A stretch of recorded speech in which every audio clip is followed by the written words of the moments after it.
Okay, hello everyone. My name's Magdalena Rieders.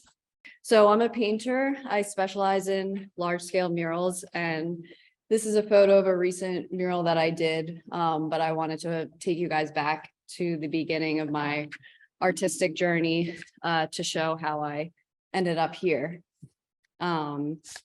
So I grew up outside of Philadelphia, but after graduating school, I moved to Rochester, New York, where I was studying neuroscience. I always had an interest in the intersection between psychology and the biology of the human brain.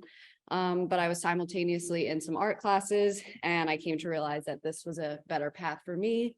So I switched to an art major, and during my senior thesis, I didn't know what I wanted to do. I wasn't feeling super inspired, so I had recently seen some exhibitions by some mural artists and some other installation artists, and my professor gave me a wall in the art building to do a mural. So this was my first mural, which was a daunting task, but I worked throughout the semester, and working at this scale, I feel like really evoked a feeling that I hadn't had before.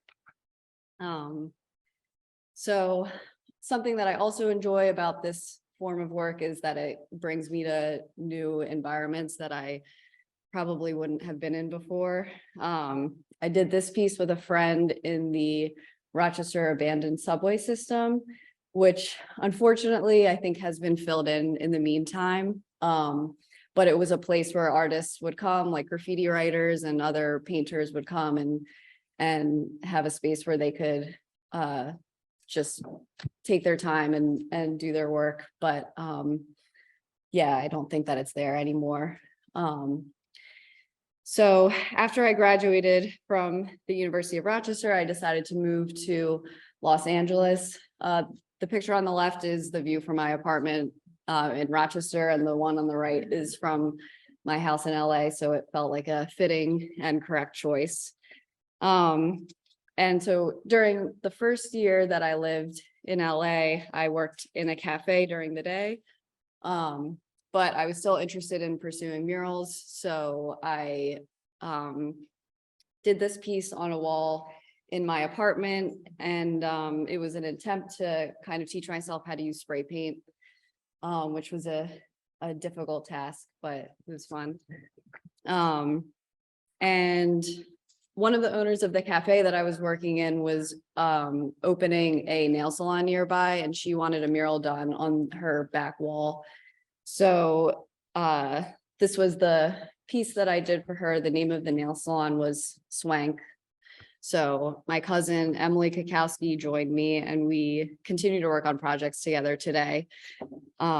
And even though I didn't have too much experience at that time, the work that I had done was enough for me to put together a portfolio. And I was soon hired by a couple of mural painting companies in LA that I got to work for. So here's some of the work that I did for them. I learned so much while I was working for them, and I also worked with a bunch of talented artists who helped me, and the work was really enjoyable, but it didn't feel very creatively fulfilling. So I started to seek out spaces where I could create my own public art without the constraints of other people's ideas and designs. And so this was the first public piece that I did while I was living in Los Angeles. But yeah, this was a piece, and that wall has actually since been demolished, but the ephemerality of it is something that I think adds to the beauty of this kind of work. This was something that I did during my last couple of months while I was living in California. I participated as a live painter in a music festival, which was really enjoyable, but it was difficult because it challenged me to complete a painting in just 3 days. And shortly after this piece, I was given the Alumni Artist Award from the University of Rochester, and I was given the opportunity to install a permanent mural on the university's campus. But since I wasn't living in Rochester at the time, I shipped the piece from LA to Rochester. And I felt like up until this point, I hadn't focused much on a deeper message behind my work. So my artwork transformed and became more intentional. And in this piece, the swan represents intuition and the importance of trusting your instincts. And I had the opportunity also to publicly thank my professor who had given me the opportunity in the first place to paint my first mural. I continued to draw inspiration from historical symbolism. This piece was inspired by the lair, which is an ancient Roman deity thought to guard and protect the home. So this seemed fitting because it hangs in a friend of mine in her living room. And in this mural, which is located just a few blocks away on Front and Palmer Street, I combined some of the styles that I'd been working with to create a piece that's meant to represent the importance of matriarchy. And I used William Reinhardt's sculpture of Latona and her children as a reference for that piece. So as I continued to develop my own artistic practice, I'm also often commissioned to do murals for other people. So this led me to forming my own business called Fathom. I'm usually working with a pre-existing design or working with a client to come up with a design. So it felt necessary to create Fathom to sort of separate myself from that artwork.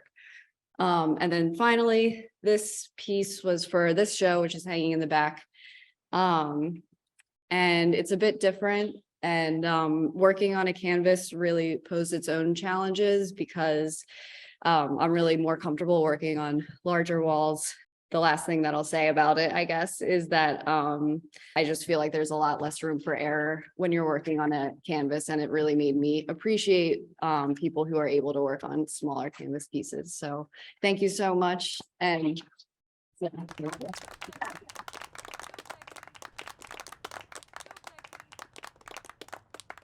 this show is in memory and in collaboration with the Dina Wind Foundation, which is very close to my heart, because before Dina was diagnosed with cancer, we had been talking about exhibiting our work. Juliet, our development director, came up with this idea of how do we sort of embrace, some artists that are underseen and under-recognized. And so we're really trying to figure out how we could be more dynamic, more accessible, more meaningful, and how we could actually honor Dina.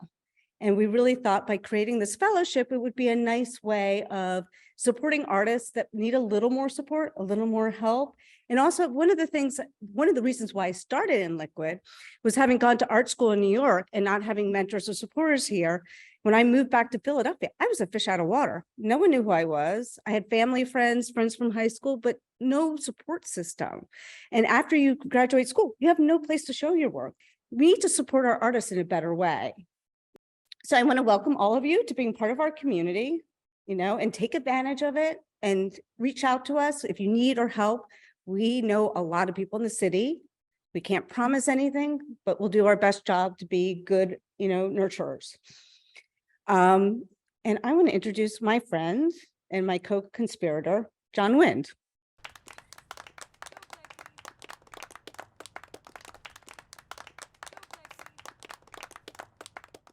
Hello, thanks, Rachel.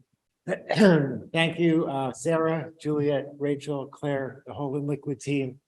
This is really a gratifying experience because we get to make a difference, touch a bunch of artists' lives, and offer something that just wasn't there before for all the reasons that Rachel mentioned.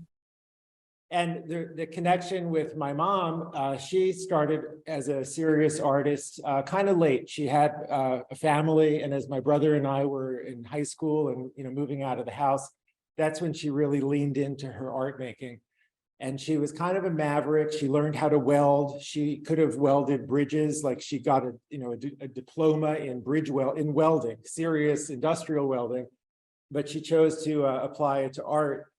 And she always identified with young artists and with women and with kind of the underdog, and just focused on making the work and the quality of the work. So she would have loved this program and the opportunities and connecting with a new generation of young artists.